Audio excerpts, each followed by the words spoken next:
میں نے بھی کراچی پہ ایک چھوٹا سا بیان کیا, اس میں ایک اہم بات رہ گئی. میں سندھ یونیورسٹی میں, جام شورو یونیورسٹی ہے, وہاں کے پرنسپل تھے یا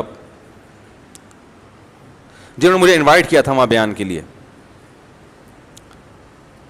وائس چانسلر تھے وہ یونیورسٹی کے. یونیورسٹی کا نام بھی میں بتا سکتا ہوں لیکن نہ بتاؤں تو وہ شاید ایسا نہ ہو کہ ناراض ہوں کہ آپ نے میرا تذکرہ ممبر. بعض لوگ خوش ہوتے ہیں, بعض ناراض بھی ہوتے ہیں. عمر ان کی زیادہ تھی, بہت بہت نیک آدمی تھے, سندھی تھے کیا ہیں ابھی, اور ایماندار. گورنمنٹ کی جاب میں ایماندار ہونا بھی ایک بڑا مسئلہ ہے.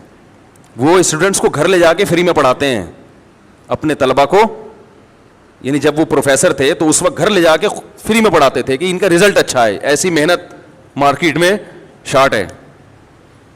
انہوں نے مجھے بتایا کہ ہم بچپن میں تہذیب سیکھنے کے لیے کراچی آیا کرتے تھے. کیا سیکھنے کے لیے؟ اور یہ پورے ملک سے لوگ آتے تھے. تہذیب سیکھنی ہو, بولنے کا سلیقہ سیکھنا ہو تو کہاں جاؤ. پھر انہوں نے بتایا بیٹا کیسے, حالانکہ وہ سندھی زبان تھی ان کی. انہوں نے کہا یہ تو بعد میں عصبیت پیدا ہوئی ہے, زبانوں میں بٹ گئے ہم اور سیاست نے تباہ کر دیا ہمارے شہر کراچی, آپ کے شہر کو, کراچی کو. یہ ان کے الفاظ ہیں.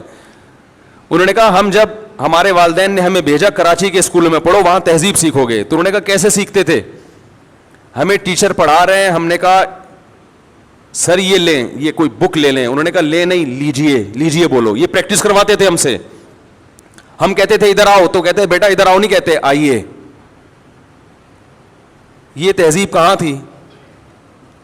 کراچی میں. تو سیاست نے تباہ کی ہے کراچی کو, لیکن ابھی بھی بہت کچھ ہے الحمدللہ. اگر ہمارے حکمران ہوش کے ناخن